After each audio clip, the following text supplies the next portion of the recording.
launching a tax. I'm going to launch it fast. This is public record. This is Charles James Grabsky and Michael S. Canny, plaintiffs, case number 01-2007 CA-102, City of Alachua defendant. This is a motion for fees and costs that are currently in the courts in the amount of $197,000. That's on top of the $250 the city has already cost. When you talk about hours, as far as paying our city attorney too much an hour, this is $300 an hour. Our city attorney is $199, so I guess he's going to pay his attorney $300 an hour? Okay, so you may not have a financial gain, but the citizens have a financial loss. Thanks, sir. And I want the audience to, okay, Mr. Cannon, you'd like to rebuttal? Well, when it's time, Okay, I just want to point out that I've got these questions upside down in front of me. I am not reading the questions beforehand. I turn them over and read them. So I don't know what question is going to come up. So, Mr. Canny, if you'd like to rebut, you have 1 minute. Yes, I would encourage all citizens to make these public records available to them, to read what the lawsuits were filed. He is talking about the attorney's fees for a lawsuit that we won. These are attorney's fees that would not be paid if the city attorney had done her job and avoided this lawsuit. But this is the fact of life. When you spend 2 years in court and you go through this, if you win the lawsuit, you have the right to file for attorney's fees. And none of those, not one dime of that's going to me. But I would have to say that you could avoid that lawsuit and the other 2 lawsuits that I have been a plaintiff in if the commission had done its job and hired a city attorney, salaried professional city attorney, and not had a city attorney that is getting paid by the hour to defend the city instead of protect the city from lawsuits by making sure you follow the law. Okay, thank you, sir. Mr. Bakari, rebuttal. Yeah, I don't question whether you can sue the city or not, or whether you're allowed to. I would assume you're our highest paid city employee or activist with the amount of lawsuits and the amount of money it's cost. You won the lawsuit. What you won was on appeal 1 point of about 100 violations that you assessed or that you determined to sue the city for. If you go after somebody so long and you request so much information, eventually you're going to find something. And going around looking for things and finding things, you're right on the public records part. You can get what you're supposed to get. Okay, but when you went in to file that lawsuit that was going to cost the taxpayers, you had the public records that you requested in your hands, and you still went ahead with the lawsuits anyhow. It's cost the city $250,000 or 3.5 years for the suit you've been involved in, and this is another $200,000. That's an expensive commissioner, folks. Thank you. And anyone else? I have a question about the rules, please. I have a question about the yes, rules. sir. We have the right to rebuttal to a rebuttal. 3 rebuttals. Can you use them anytime? You can use it against a question or against a rebuttal. Okay. Okay. Yes, sir. Would you like to use another rebuttal? No, I'm good. Okay. Anyone else like to weigh in on that? Okay, we'll move on. Next question. Yes, this is going to Mr. Wilford.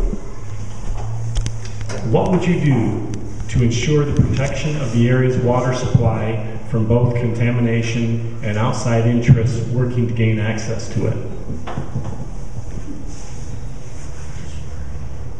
I would say that we need to certainly make sure that our water department, wastewater department, are armed with the finest technology, and I think the new wastewater treatment plant is a step in the right direction. And I commend all of the city commissions that was involved in getting that going into our future. I think it's going to prove to be very, very beneficial.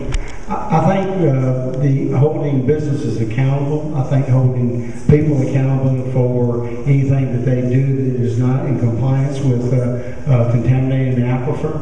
I think there should be stiff penalties for that. And if we have stiff penalties, the pocketbook, we talked about pocketbook on the previous question, if we start hitting people's pocketbooks for egregious mistakes they make, or if they're not mistakes, if they're of intent, then I think that will encourage people not to damage the aquifer and damage our water. Thank you, sir. Mr. Halley is next. So the second part was outside Yes, sir. What would you do to ensure the protection of the area's water supply from both contamination and outside interests working to gain access to it? Meaning South Florida and bottomers, probably. We do everything we can for them not to get it on that part. And then we just do everything we can to protect it, because we are going to have development, and we do have sensitive areas here, so we have to pay attention to that. I think we can do both development and protect the water, but we are using up water, and so we don't need anybody else coming in and taking it. So whatever authority we have to keep that from happening, we need to exercise. Thanks, sir. Ms. Perkins. Again, policies and procedures and sticking to them, making sure they comply with those policies and procedures that we set forth. Thank you, ma'am. Mr. Bukhari.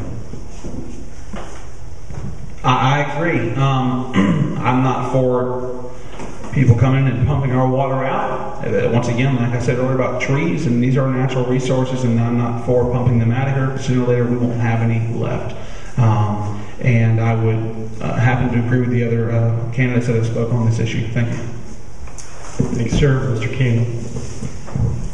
I think we're all unanimous on this. I would like to see a cap put on the scale of water bottling plants. I think, if you're going to allow bottling to go on, it should not be on a scale where it's basically like a giant pipeline, except you have trucks coming and going to haul the water. I do think we have wars over oil, but we can live without oil. We can't live without water. And our water resources are the most precious natural resources we have.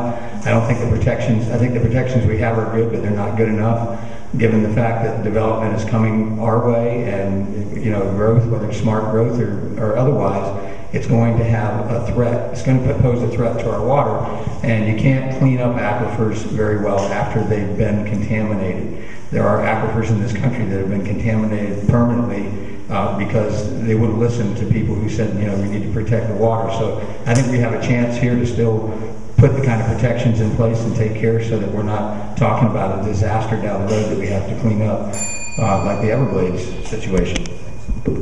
Thank you, sir. Next question has come from the audience, and it will be directed first to Mr. Canny. What would you do to make sure all areas are looked at when cutting limbs from power lines, neighborhood streets, etc.? What would you do to make sure all areas are looked at? I'm not sure I understand the question, because I'm not sure as a commissioner that my job would be to tell them where to cut. I would assume that the instructions that were given to our utility workers to cut tree limbs. What I would do is I would say, if you have a problem, call me. If you see a problem that's not being done right, but I wouldn't know what I could do exactly to make sure that it's all looked at, because I think we have people doing that job, and if they're not doing the job, then citizens would have to, let us know. Thank you, sir. Mr. Bukhari is next. I would say what you need to do is complain to me. Send me emails, call, and let me know your concerns, and that can be addressed through the city manager of Alachua to try to take any limbs that may be, hanging over power lines, and maybe a threat, a harm, to a hazard to this community. So I would defer that question to say that complain to me, and I will do my best to fix your problems. Thank you. Thanks, sir. Mr. Kelly, you're next. If I understand the question, I can assure you that our guys don't want limbs falling on the power lines. And they're going to clean them as best they can. And if you know some place where they're missing